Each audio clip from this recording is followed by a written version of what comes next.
Hello my dear students, this is Mohammed Zubair and welcome to my channel Biovision. So ఈ వీడియోలో మనం grand test and next public biology ఎగ్జామ్కి కావాల్సిన important list నేను మీకు చెప్తాను. సో దాని యొక్క లింక్ నేను కింద డిస్క్రిప్షన్లో నేను షేర్ చేస్తాను.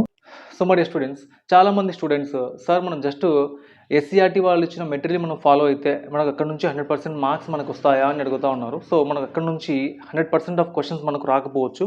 ఓకే, ఎస్సీఆర్టీ మెటీరియల్ నుంచి మనకు 100% ఆఫ్ క్వశ్చన్స్ మనకు అక్కడ నుంచి రాకపోవచ్చు. మనకు nearly according to my knowledge 70 to 80% of questions మనకు వచ్చే ఛాన్స్ అయితే ఉంది. సో మీరు దానికోసం అని చెప్పి ఎస్సీఆర్టీ క్వశ్చన్స్ కాకుండా దానికి అడిషనల్గా కొన్ని క్వశ్చన్స్ అయితే మీరు ప్రిపేర్ కావాల్సి ఉంది. సో దీనికోసం అని చెప్పి నేను ఈ ఎస్సీఆర్టీ మెటీరియల్ని, తర్వాత text book and remaining other మెటీరియల్స్ని రెఫర్ చేసి మీకు బయాలజీలో అవుట్ ఆఫ్ 50 మార్క్స్ స్కోర్ చేయడానికి కావాల్సిన క్వశ్చన్స్ అన్నీ కూడా టెక్స్ట్ బుక్స్ అండ్ సమ్ మెటీరియల్స్ని రెఫర్ చేసి నేనైతే మీకు ఒక నీట్గా ఒక పీడిఎఫ్ని నేను ప్రిపేర్ చేశాను. సో దాన్ని మీరు ఒకసారి డౌన్లోడ్ చేసి చూడండి.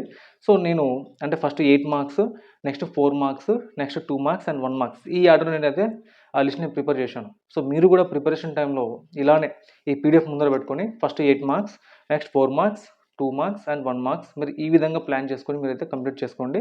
సో క్వశ్చన్ పేపర్లో మనకు వచ్చేసి క్వశ్చన్స్ ఎన్ని ఉంటాయి? 1 to 17B. ఓకే, సో మనకున్న క్వశ్చన్స్ ఇవి 1 to 17B. ఒకసారి మీరు ఆ పీడిఎఫ్ని మీరు ఒకసారి చూస్తే అందులో నేను నీట్గా మెన్షన్ చేశాను. Okay, questions comes under 1, questions comes under question number 2, questions comes under question number 3. So ఇలా నేను నీట్గా మెన్షన్ చేశాను. సో మీరు కూడా దీన్ని ఇలానే ఫాలో కండి. Okay, first 8 marks, next 4 marks, next 2 marks and next 1 marks అయితే మీరు ప్రిపేర్ అయితే కండి. సో మ్యాక్సిమం మీకు అక్కడ నుంచి మీకు క్వశ్చన్స్ అయితే వస్తాయి.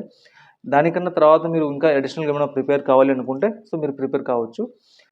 So my dear students, public ఎగ్జామ్కి కావాల్సిన ఇంపార్టెంట్ డయాగ్రామ్స్ ఏమైతే ఉన్నాయో సో దానికి సంబంధించిన వీడియోస్ ఏమైతే ఉన్నాయో మన యూట్యూబ్ ఛానల్లో పెట్టడం జరిగింది. సో మీరు కూడా దాన్ని ఒకసారి చూడండి, ప్రాక్టీస్ చేయండి. అంటే సింపుల్ వేలో and with the decoration.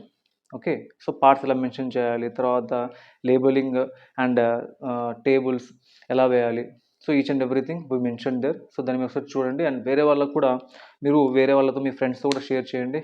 Okay, ఎందుకంటే మన వల్ల వేరే వాళ్ళకి మార్క్స్ వచ్చినాయంటే చాలా పెద్ద విషయం. సో స్టూడెంట్స్, ఆ పీడిఎఫ్ యొక్క లింక్ కింద డిస్క్రిప్షన్ మీరు ఓపెన్ చేస్తే మీకు దొరుకుతుంది. సో అక్కడ నుంచి మీరు దాన్ని డౌన్లోడ్ చేసుకోండి అండ్ తెలిసి మీకు అర్థమైంది అనుకుంటా అంటే ఎలా ప్రిపేర్ కావాలి. సో మీరైతే ఇదే ఫాలో కండి. First 8 marks, 4 marks, 2 marks and 1 marks and diagrams already మన గ్రూప్లో మన ఛానల్లో అయితే మనకు ఆల్రెడీ పెట్టడం జరిగింది. సో దాన్ని అయితే మీరు ఫాలో కండి అండ్ ఈ వీడియోస్ని, డయాగ్రామ్స్ కానీ తర్వాత ఈ యొక్క పీడిఎఫ్ ఫైల్ని మీరు వేరే వాళ్ళు కూడా షేర్ చేస్తే తప్పకుండా చేయండి. Okay, so thank you my dear students and all the best for your exam.